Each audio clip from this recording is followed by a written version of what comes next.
Saudara-saudara kekasih di dalam Tuhan Yesus, puji dan syukur kepada Tuhan. Kita bisa bertemu lagi di dalam acara Renungan Harian GP Kris Pangkal Pinang. Sebelum kita bersama-sama merenungkan firman Tuhan ini, mari kita berdoa mohon pertolongan Tuhan. Kita berdoa.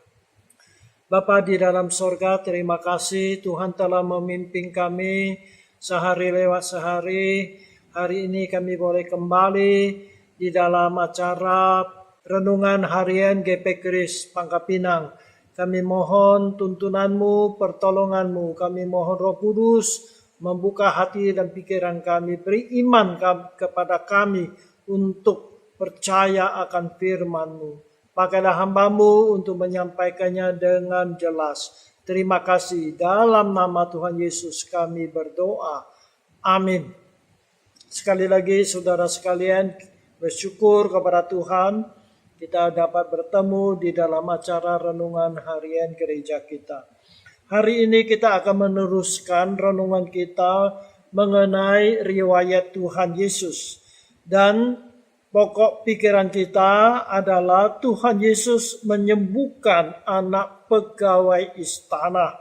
Nas Alkitab yang mencatat peristiwa ini adalah di Injil Yohanes pasal 4 ayat 46 sampai 54. Demikian firman Tuhan. Yesus kembali lagi ke Kana di Galilea, di mana ia membuat air menjadi anggur. Dan di Kapernaum ada seorang pegawai istana, anaknya sedang sakit. Ketika ia mendengar bahwa Yesus telah datang dari Yudea ke Galilea, pergilah ia kepadanya lalu meminta supaya ia datang dan menyembuhkan anaknya, sebab anaknya itu hampir mati. Maka kata Yesus kepadanya, "Jika kamu tidak melihat tanda dan mujizat, kamu tidak percaya." Pegawai istana itu berkata kepadanya, "Tuhan, datanglah sebelum anakku mati." Kata Yesus kepadanya, "Pergilah, anakmu hidup." Orang itu percaya akan perkataan yang dikatakan Yesus kepadanya, lalu pergi. Ketika ia masih di tengah jalan, hamba-hambanya telah datang kepadanya dengan kabar bahwa anaknya hidup.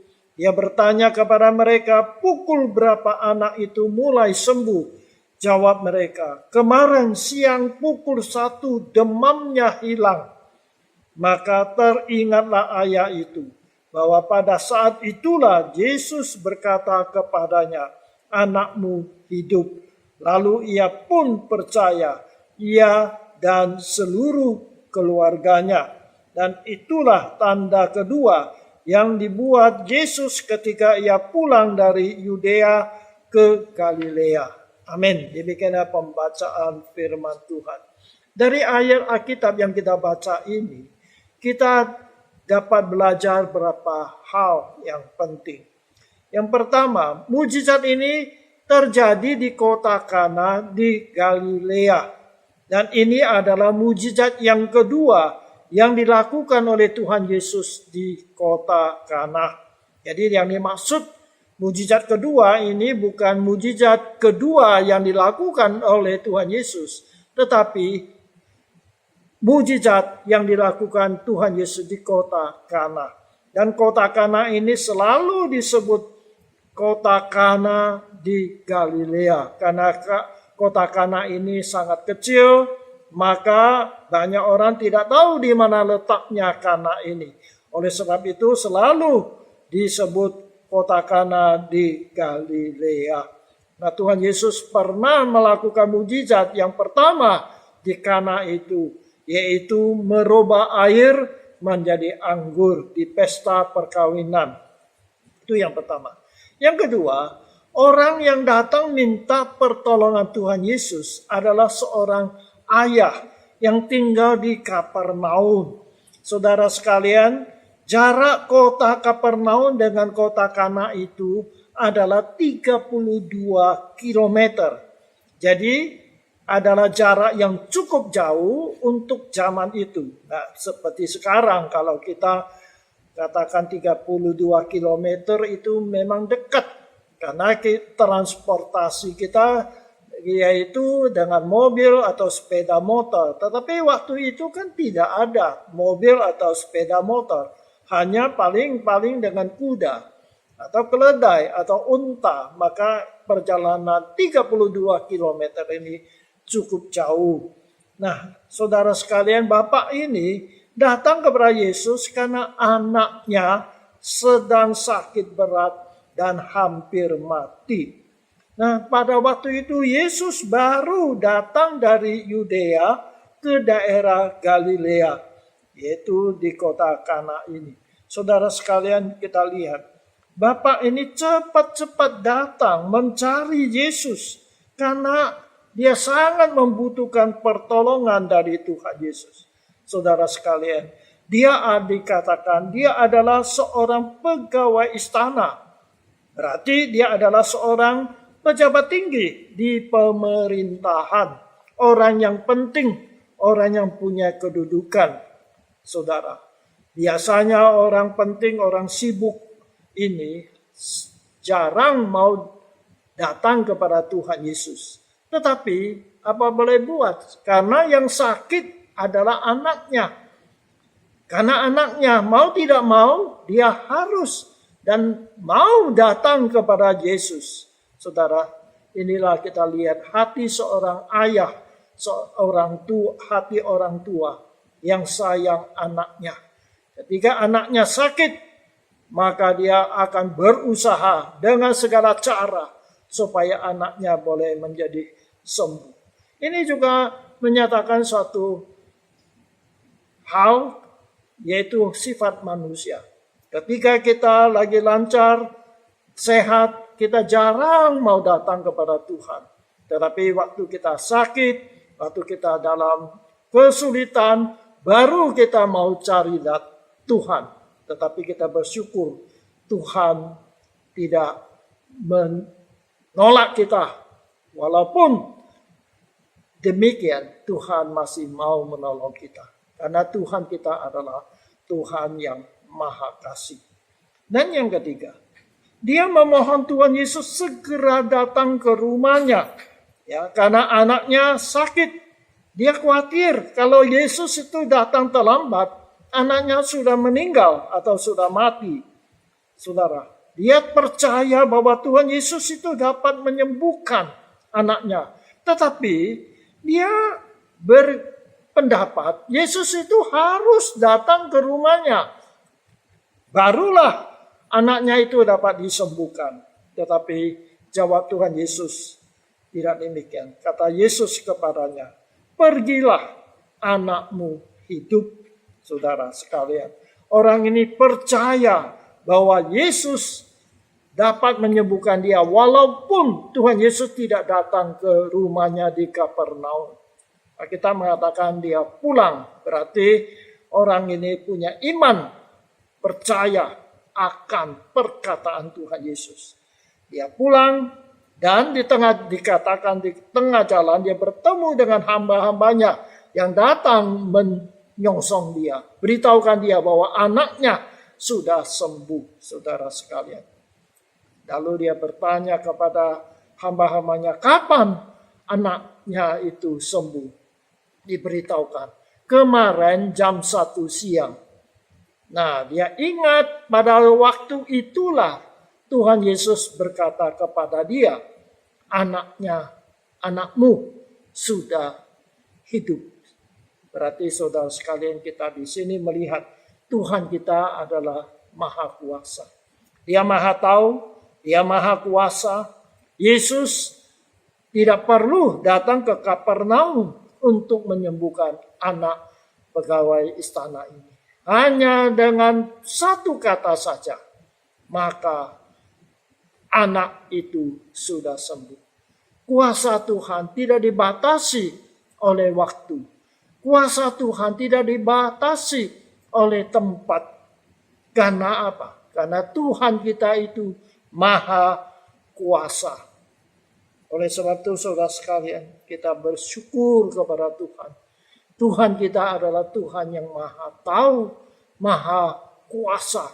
Tidak ada yang mustahil bagi Allah. Kalau Tuhan mau menolong kita, tidak ada siapapun dapat menghalangi kuasa Tuhan. Yang keempat, pegawai istana ini sampai di rumah, dia mendapati anaknya sudah sembuh. Maka dia bersama dengan keluarganya menjadi percaya kepada Tuhan Yesus. Maksudnya apa? Percaya kepada Yesus adalah Mesias. Jadi kita di sini melihat bukan hanya bapak ini menjadi percaya kepada Yesus, tetapi dia memimpin sekeluarganya menjadi percaya. Baik istrinya, anak-anaknya, mungkin juga semua karyawan-karyawan atau pegawai-pegawainya. Dia memimpin mereka supaya mereka semua menerima Tuhan Yesus. Saudara sekalian, percaya Yesus adalah Mesias. Pertama kita lihat pegawai istana ini percaya Yesus itu dapat menyembuhkan anaknya. Tetapi setelah anaknya disembuhkan, dia sekarang menjadi percaya Yesus tidak saja dapat menyembuhkan sakit anaknya, tetapi Yesus adalah Mesias, juru selamat yang dapat menyelamatkan kita. Saudara sekalian, kalau seseorang hanya percaya bahwa Yesus dapat menyembuhkan sakitnya, memang itu baik, itu bagus. Tetapi itu tidak menyelamatkan dia. Tidak dapat menyelamatkan dia dari api neraka yang kekal. Banyak orang percaya Tuhan Yesus itu dapat memberi berkat kepada mereka. Tetapi mereka tidak percaya bahwa Yesus itu dapat menyelamatkan roh jiwanya. Yesus itu dapat mengampuni dosanya. Iman yang benar yang menyelamatkan. Bukan saja percaya Yesus dapat menyembuhkan sakit. Tidak saja percaya bahwa Yesus bisa memberi kita berkat.